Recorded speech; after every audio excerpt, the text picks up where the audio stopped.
Welcome to the mindlink facility rostering training videos.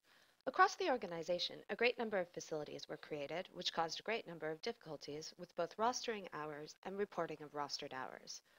Simplification has been called for, and here it is. Now each location will have one facility to work with, and they'll all follow the same naming convention. No longer will you be recording non-client activities against facilities, but will continue to use fictitious clients as you did before. The naming convention for these new facilities is quite simple. It's simply your service, so in this case we'll say Amaru, and then Group Activity Facility. Here you will record all of your group activities as advertised to your clients on your group activity calendars, as well as your handover sessions, your multi-client reviews, your activity preparation and recruitment, and in South Australia, your medication prompting. Once you have both clients and employees registered for these events, you can roster them on the facility. Simply select Roster, the appropriate date range, and then Calendar View.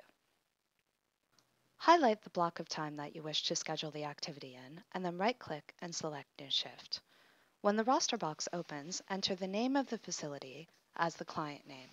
So again, in this case, Amaru Group Activity Facility. Then select the appropriate funding detail. We'll say that this was a day program standard direct activity. Now select the name of one of the employees participating in this activity. Then proceed to tasks. Not every facility will have tasks associated with it, but check this section just to ensure that you've completed all the fields necessary. We'll say that this was a structured outdoor education activity for 100% of the time, and then select OK. Now we proceed to the Facility tab. In the past, we have not had to select an activity from the drop-down menu, but now we must. Click on the Activity drop-down tab, and from this list, choose the relevant activity. We'll say that this one was fitness. It is imperative that you select an activity from this drop-down menu, as it not only identifies the type of activity that you're providing, but affects the way those hours are calculated on the back end. Now, choose your clients that you wish to add to the activity. Simply select Choose, tick the clients that are attending, and then OK. Now add the employees that are participating aside from the one that you have put on the front of the roster box. Select Add, and then Save. Now if we select F5 on our keyboard, the facility roster will update and record a shift for each person that was included in that facility shift. To record any indirect activity, simply highlight the block of time, right-click and select New Shift. Once again, enter the name of the facility as the client name, and then select an indirect funding stream. Choose an employee participating in this activity, and then move along to tasks. We'll say that this was client-related administration for 100% of the time, and then select OK. Now we proceed to the Facility tab. We must still select an activity.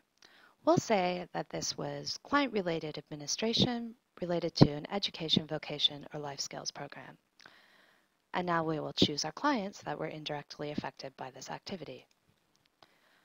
Then select OK, and add any other employees that participated in this administration task. And then select Save. Now if we select F5 once more, the roster will populate with a shift for each person either affected by or participating in this activity. If one wanted to record the time spent on activity preparation and recruitment, handover sessions, multi-client reviews, or in South Australia medication prompting, you would follow the same steps. Simply highlight the block of time, right-click to create a new shift, enter the name of the facility as the client, select the appropriate funding stream, select one of the employees in attendance, go to Tasks and make the appropriate selection, and then proceed to the Facilities tab. On the back end, when we've selected activity preparation, handover meetings, medication prompting, or multi-client reviews, the reporting team divides the block of time by the number of clients attending and then multiplies it by the number of employees attending. That gives us an accurate reflection of the amount of time spent on each client in this session. So we'll say that this was a handover session. We'll choose the clients that were discussed, select OK, and then select the employees that were in attendance. Now we simply select Save. If we press F5, a shift will appear for each person. If we were conducting a multi-client review, medication prompting, or a handover session and found that we discussed one client or two clients more often than the rest, then we would simply create 2 facility shifts to accurately reflect that amount of time.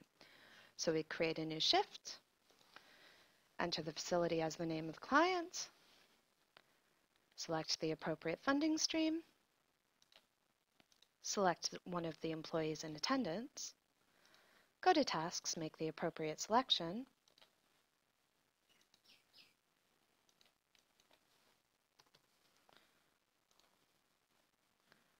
go to the Facility tab, select Handover Session,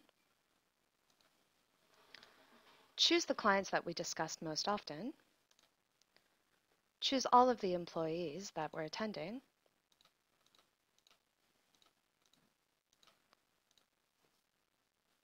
and then select Save. Press F5, and we would have that accurately reflected. Then we would go and create another new shift for the remainder of the clients. We would once again enter the name of the facility as a client, select the appropriate funding stream, select one of the employees in attendance, select the tasks,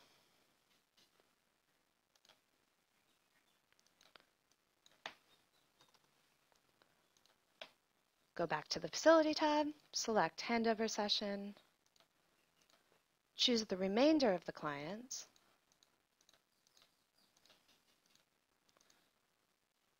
once again select all of the employees,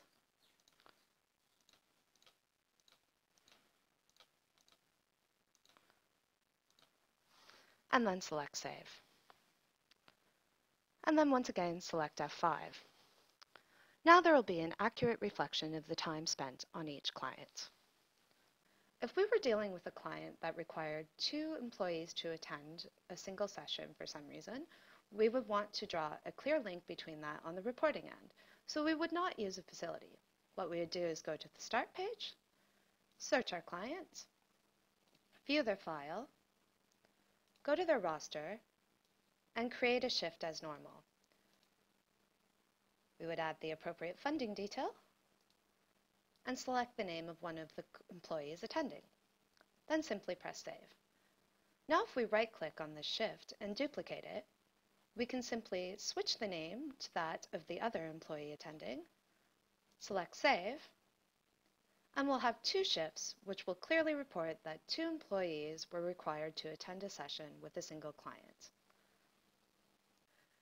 Please remember when rostering any shifts, whether it be with a facility or directly onto a client roster, that there must always be a client present, and there must always be an employee present on that roster shift.